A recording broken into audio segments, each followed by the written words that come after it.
Hey everyone, it's been a while since I've made a video, but I'm grateful to have the opportunity to do it now. And just, yeah, take 10 minutes for presence. And no need for performance, just honesty and authenticity, because that's, I think, the whole point. And one of the reasons why I haven't made many videos is because I've been working a new job, and I'm very thankful. Very, very, very, very thankful. I'm feeling so much more grounded, so much more like I have output, and I'm feeling just so grateful because I totally get what the job market is like, and it's tough out there. So I am continually so thankful. I just finished a workout at my gym. I've been going to this gym for probably about 6 years now, and I still go, and I love it because it's very accessible for me. It's pretty decent, pretty reasonably priced in my opinion, and it serves as a outlet for me to be able to go and detach, to unwind, to exist, to make a decision to better myself consistently. They got showers, they got a sauna. It's pretty good gym. And I'm thankful for that. I'm thankful to have these structural, these structures in life, because for me, it's non-negotiable. I'm going to university, and one of my passions is learning about how humans operate and what makes us who we are. I'm actually going to school for, sorry, you saw that, that was very clear. I'm actually going to school for business. However, I'm doing a minor in social work, so I'm praying that I will get some more knowledge about our upbringing and genetics and things of that nature. But I've been learning, I'm getting into my mid-20s. I'm still in my early 20s, but mid-20s aren't far.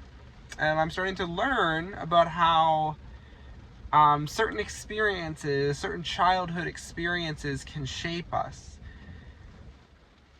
Yes, family history and things like that, and specific environments and exposure, traumas, etc., seems to me like, from what I've looked into, there's an immense amount of factors that make up who you are. And it's quite interesting.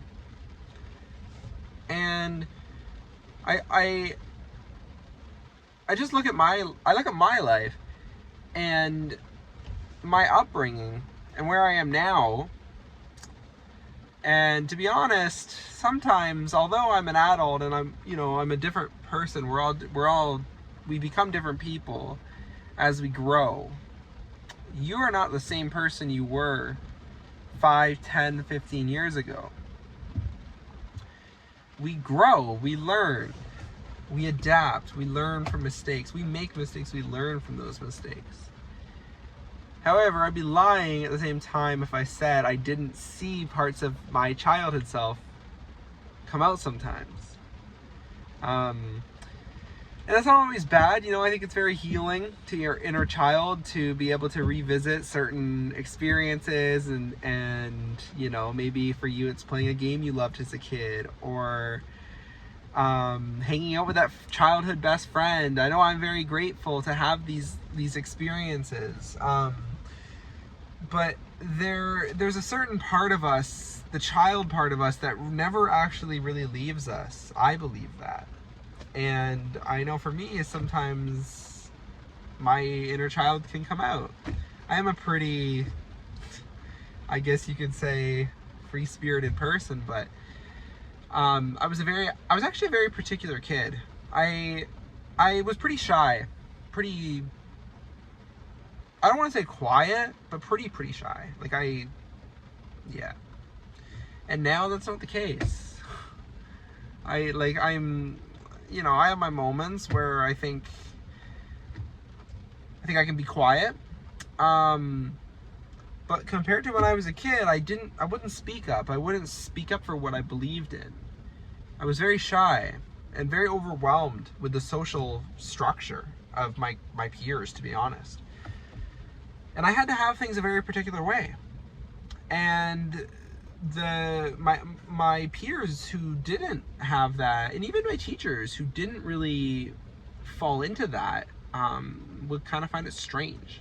I'm still like that. I'm a very particular person, but when you're an adult, there's a difference because you have more independence and you also have the ability to comprehend more and why you are the way you are. And I'm not saying it's a bad thing, no one's perfect, but there's nothing wrong with being a little more particular. There's nothing wrong with being a little less particular, It's part of who you are. But for me, I really struggled with it because my peers didn't understand and my teachers didn't understand. And my school experience was basically, it is what it is, you gotta do it, and whether you like it or not, you're gonna do it. And that was tough on me as a kid because I physically felt and mentally felt like I couldn't conform to that. I had some great teachers, some really, really good ones, and I won't name them, but I have some in my mind right now, and I loved their teaching style. But it's not a linear experience. There were some teachers where I just didn't resonate with their teaching methods, and that was hard for me. It was really, really hard because it felt like I was just going in a repetitive cycle of trying to adapt to this learning method, but neurologically I just didn't do great with it. That's just, we all have different learning methods. And it's just interesting, it's just interesting to be able to look back and see how your childhood can shape you, because now I'm pretty particular, but I like to think it's more beneficial now because I can use that, and I can, I'm praying, God willing, one day I believe it'll happen if I live on my own. My room, my living space, I have control over that. I can choose how I want my room to be laid out. I can tidy up my car. I can tidy up my mind. I can take mindfulness breaks. I can be mindful of what I eat, what I drink, lots of water, and these really they show on the outside. They show on the outside. These little decisions, these little things, they show on the outside. And not everyone's going to understand. Not everyone's going to agree because there's critics out there, and not everyone's going to like you. That even for the kindest people and for the people who really want, I know I want to be liked by everyone, but it's been a process to acknowledge that's probably not very realistic. That if you truly want to get to where you want to be, you're probably not going to be liked by everyone. And that's okay. It's okay. And there's nothing you have to do. You don't have to change that. Yeah. I know that I have been feeling the need to just slow down a little bit, just to calm down and to slow down, and to just not move so much like everything's an emergency. It's understandable when you live in an environment or even a culture. Here in North America, I live near the eastern North America region in Canada. Very go. Everyone's in a hurry all the time. Like, not everyone, but majority of people. So the thing is I'll just be very honest. Like, you could be feeling the most peaceful. I'm just being honest, but you could be going about your day. You could be killing the day. You could have started your day with prayer, started your day with meditation, just have some maybe worship music on in the car. And you're just feeling so grounded, so collected. and someone can come up behind you, be tailgating you, you know, honking at you, cutting you off because they're in a hurry. And that's probably you're going to notice that. That's probably going to affect you in some way. It's probably going to throw you off a little bit because that only makes sense, right? There's going to your mind's going to trigger something and get thrown off a little bit. It's, you know, that happens to a lot of people. And technically it's not really fair, but at the same time, that's part of everyday life. And it's not about those things not happening. This analogy I use is to kind of like demonstrate my point of, it's not about not allowing it to happen, but it's about choosing to control how we respond and to protect our peace. And that's just like one little example. It's a very real thing for many people, but it does happen, you know? And I know a lot of people, they get bothered by that. Yeah. I've gotten the chance to take a couple days off just to exist. Got church in the morning, which I'm super excited for, super grateful just to be able to just be still with the Lord and to be able to just to take a break from the distractions of life. Being young, I got all these things in my mind, making money, wanting to get married, wanting a baby, you know, like jumping ahead of myself. It's so easy to do now. It's so easy to do. And then if you're not, sometimes the question gets posed, like, what are your plans, you know? Like, and you're just chilling, you know? Like, when we think about it, it's kind of funny because what is the ultimate goal? For me, I want to get to heaven. And I truly believe that Jesus has already arranged that. Jesus Christ is the reason that I get to go to heaven. And that I don't have to worry about any of these things. Because if I seek Him, all these things will be added. Yet so many of us, we struggle. Whether you're a person of faith or not, we look at the end goal. We look at the end of our lives. We don't know what that's going to look like. It's going to come one day, and what are we going to have accomplished? Oh, I was in a rush all the time? I was stressed all the time? There's nothing I can say.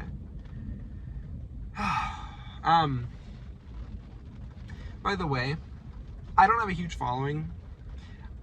I have been wanting to make videos, and this today came pretty naturally. But it's not always easy for me to do this either. Even though I love to create, this actually is sometimes really hard. Even to public speak, I'm recognizing sometimes it's very hard for me to do because overcomplicating and part of that particularity thing. But I actually used to be a YouTuber, like a small YouTuber, but completely different niche. My friends and I would film on our iPods like prank videos and challenge videos, and we would just put them on YouTube, and they would actually get views. And I'm starting to like carry these memories with me and ask myself like how I can, you know, because these things keep entering my mind, asking myself how I can best address, you know, these experiences, because I'm starting to crave that again, like just to crave that raw authenticity of the videos that we made when we were kids. With permission, of course, but we would just film on our iPods. I would edit for hours, and I could just go. And I was a kid, you know, and my neighborhood best friends, we still talk about it. Like I still am connected with some of my childhood best friends, and it always comes up in conversation because that's a pretty incredible thing. And yeah, this has like been a relatively new thing I've been doing, maybe for the past couple years, but I really do want to be consistent this summer, just to be able to just create that output. And it's not even just about outputting, but this is actually very fulfilling as well. So I really appreciate you taking the time to listen and hang out with me for 15 minutes. I want to say you are so loved. You are loved. And you are not alone.